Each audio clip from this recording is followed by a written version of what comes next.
Hi there! Today it's time for a wedding bouquet, and the roses I choose for this is the Lovelace rose from Arend Roses, and the shape of the bouquet will be a waterfall. For the waterfall I start building a frame, and the start of the frame will be these two pins, and then I will start to get the branches attached to the wire. I choose for willow because it's very bendable. You can fix it in every shape. And I made a sample. You can attach a few big pins from the frame to the center where you want to start your bouquet. This way it makes it easy for you to place the roses.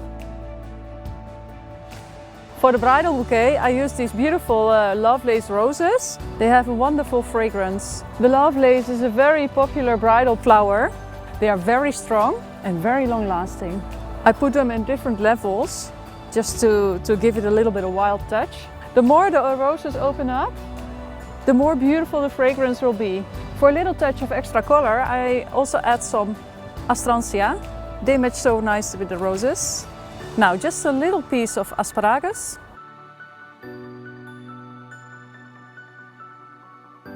To add a little bit of green to the frame, I twist the grass in between the frame.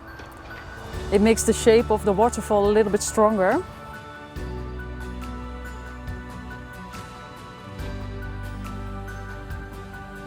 So, this is the wedding bouquet with the Lovelace roses. Hope you enjoyed this tutorial and see you next time.